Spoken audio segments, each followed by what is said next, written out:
Mais pour ma part, aujourd'hui, moi, je vais vous parler de Rainer Maria Rilke et surtout de la place que l'organe de la bouche prend dans sa poésie. Bon, donc en fait, c'est une lecture et une réflexion autour de cette place un peu particulière que prend cet organe. Elle n'est pas juste un organe de destruction ou de consommation, comme on a pu le voir avant, mais elle devient, dans une partie de la poésie de Rilke, un lieu de transfiguration. En gros, je vais essayer de montrer comment elle devient, cette bouche, le seuil où les aliments peuvent se transformer en éléments et où les éléments, à leur tour, deviennent des aliments. C'est une dynamique transfiguratrice qui traverse toute la poésie et par cette logique de transfiguration, ça nous invite à repenser ce que c'est que l'ingestion et le corollaire de la bouche aussi, le langage et donc la création. Et comment ce monde sensible qui peut se faire parole ou que la parole peut se faire chair. Donc Rilke, il naît en 1875 à Prague et il meurt en décembre 1926 près de Montreux. Et il écrira entre 1910 et 1920 les élégies d'Unio, qui sont ses poèmes les plus célèbres. En 1923, dans un poème qui est juste ici, qui s'appelle Battement de cœur, il dira « Nous ne sommes que des bouches ». Et un peu plus à la suite de ce poème, il dira « Mais de manières inattendues et secrètes, le battement de cœur géant entre dans notre être, de sorte que nous crions, et sommes transformés en être et en visage ». Je vais passer à la première partie du poème, mais voilà. Dans ce premier poème, on comprend déjà un peu comment chez Rilke, la bouche devient le centre de nos êtres. Ça devient une sorte d'origine du monde pour le poète. Et c'est ce mariage entre la bouche et le battement du cœur géant, qui, pour une raison que j'expliquerai un petit peu plus tard, moi je vais l'appeler ici l'ouvert ou le monde, ce battement de cœur. Donc cet ouvert, ce monde, c'est ce qu'on mange, c'est ce qu'on dévore, c'est ce qu'on détruit. Nous ne sommes que des bouches, d'abord ça dit ça.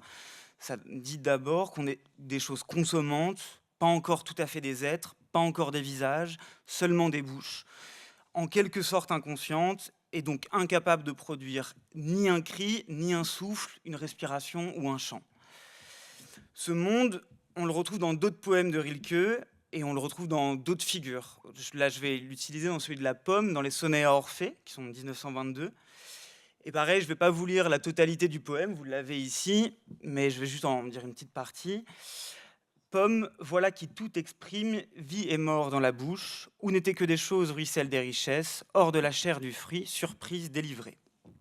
Donc le fruit, par sa consommation, que là du coup, ce fruit, je vais l'appeler encore une fois l'ouvert, par son appréhension par la bouche, elle peut éventuellement être comprise dans sa totalité, dans la totalité de ce que ce fruit pourrait exprimer. La pomme passe de choses à richesse depuis et par sa consommation. Donc le monde, en fait, il est transformé en mots. C'est le fruit qui, là, est en métaphore de l'ouvert ou du monde, encore une fois. Il est décodé par la bouche et par le goût. C'est-à-dire que ce qui est visible dans la chose, ce qui est physique dans la chose, est détruit et consommé, mais sa part ineffable, sa part invisible, ce qui est contenu dans la chose, dans le monde, dans l'ouvert, elle est reprojetée sous la forme d'un mot. Elle est transfigurée et donc elle passe d'un statut d'aliment à un statut d'élément, depuis cet organe privilégié qu'est la bouche. Cette transformation ou transfiguration, pour Rilke, ça c'est l'acte de naissance de ce que serait une humanité. C'est cette capacité à projeter des mots devant nous qui nous fait être. En ingérant le monde, le poète ou l'humain, il goûte les mots comme on goûterait un fruit. Et il goûte les fruits comme on goûterait des mots. Et faisant donc osciller le monde entre du visible et de l'invisible.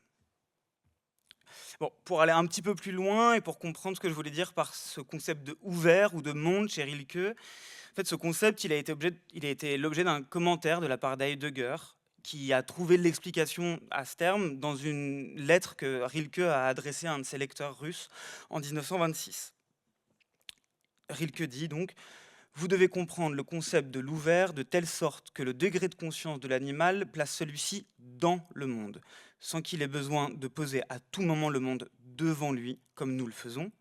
L'animal est dans le monde, nous autres, par la tournure et l'élévation particulière que notre conscience a prise, nous nous tenons devant lui. » Le poète écrira encore « Cela s'appelle destin, être en face, et rien que cela est toujours en face. » Donc on voit que pour Heidegger, et depuis cette lettre, le concept d'ouvert chez Rilke, qu'on pourrait par ailleurs traduire de l'allemand que je ne maîtrise pas, donc je me suis fié à une traduction par pur rapport.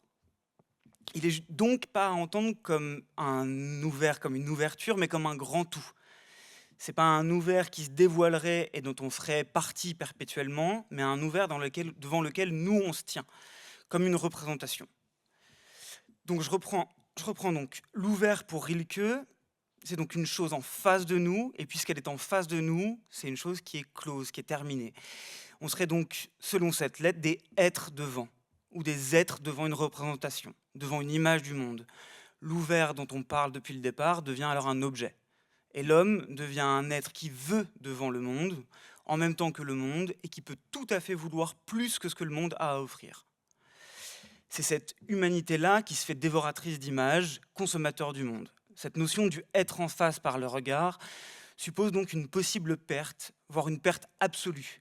Cette posture, elle est exprimée par Rilke un peu plus jeune, dans un autre poème que je vous laisse derrière moi, beaucoup plus long. Si vous n'avez pas envie de m'écouter, vous pouvez lire ça, c'est vachement plus intéressant. Mais donc, dans ce poème, qui est l'histoire de Orphée, d'Hermès et d'Eurydice, il va nous expliquer l'erreur que fait Orphée face à la perte d'Eurydice, qui est l'être aimé. Dans ce poème, on a aussi une clé de comment s'accomplit toute la transformation du visible en invisible pour le poète, et qui est ici figurée par Orphée.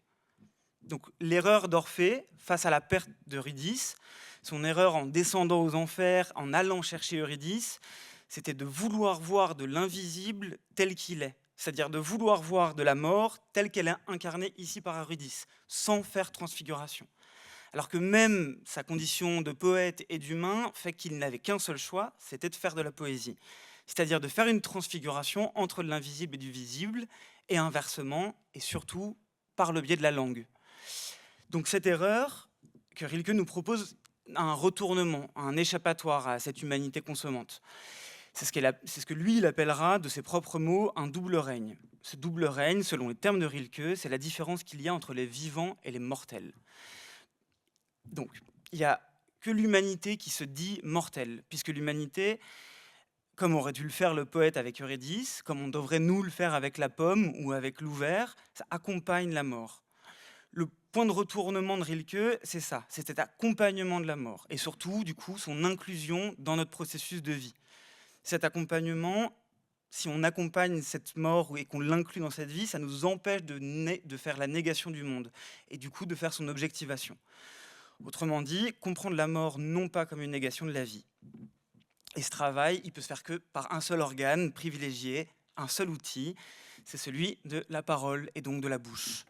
C'est cette parole qui fonde le double règne du poète. C'est dans cette bouche qui se retrouve à la fois la possible objectivation du monde, la négation de cet ouvert, mais aussi donc sa mort possible.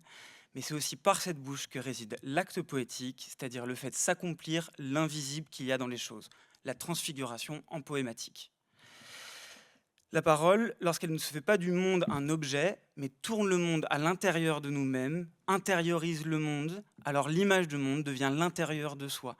L'ouvert qui était devant nous se transforme en un ouvert qui est en nous.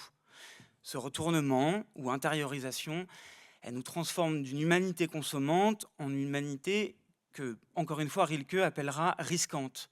C'est-à-dire qui s'intègre au monde et qui s'intègre à sa mortalité, qui risque sa mortalité. Plus qui, par la parole, s'intègre à la conscience de cette mortalité et qui donc partage avec l'ouvert le risque d'être mortel. Il s'agit donc pour le poète d'être une humanité risquant la parole, risquant de dire sa mortalité, une humanité qui, lorsqu'elle consomme, doit risquer de dire et donc risquer d'être mortelle, risquer donc d'être poète, qui sont ceux qui disent le plus. L'inverse d'une humanité se risquant à la poésie serait donc une humanité consommante, et donc une humanité qui dissout du monde sans jamais le reconcentrer à l'intérieur de soi en parole. Et donc pour opérer ce qui s'appelle une synédétique dans ce colloque, il faut donc non seulement être attentif à l'espace de ce qui entre en nous, et depuis cette essence-là, de ce qui entre en nous, la révéler, la reconcentrer et en faire acte de poésie.